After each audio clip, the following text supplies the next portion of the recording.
How do you protect public events, political events in the future? Not everything's going to be a Charlie Kirk memorial where the president and the vice president attend and you have the resources of the federal government, you have Secret Service, still going back to what security he had that day, whether or not the police could have been a part of it. How on earth do you protect political speeches, political events? I don't care if it's right. I don't care if it's left. What do you do in the future? You know, the challenge is with less resources, because you're not getting all of the federal resources for these, smaller political events, but you still have to pull together a strategic plan. You have to create a perimeter, and you have to have that situational awareness. When we at Stratoscope, when we go out and do these events, we're looking at rooftops, we're putting up video surveillance with analytics, but we're pushing the perimeter out as far as we can. We want to make it accessible, though. We want to make sure that that guest experience is still great, and the guest still gets to get that one-on-one. In Charlie Kirk's, example, when he held, rallies and speeches, he wanted that one-on-one with his guests. We still got to create that.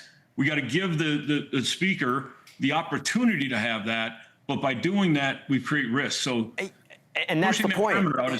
So Dan, Erica Kirk is planning to take over for Charlie. She is planning to go back and do what he did. You have to wonder, is this a danger for her, going and doing the same thing? What would you advise to her team? You have to get a security team outside of executive protection, right? Charlie had a handful of guys to protect him where he was speaking. I understand that the campus police had like a half a dozen officers. It's not enough for that risk level. Putting up a perimeter, screening guests, you don't have to screen them the same way that the Secret Service does for a presidential event.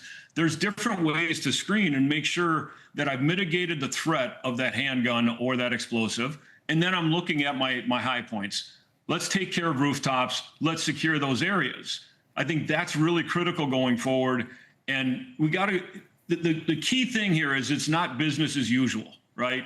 We had this event last year. We'll do it the same way this year. Well, the political, the socioeconomic, all of those things are changing in real time. We have to change with those when we're looking at any public event. We had a shareholder meeting in New York, and we lost the CEO of a healthcare company. It's a public event. So putting a plan in place and making sure you have a professional event security company involved in pulling that together is the critical piece that needs to happen for all of these events to make them safe. We want to make them safe for the speaker, the talent, whatever it happens to be, but we've got to make it safe for the guests.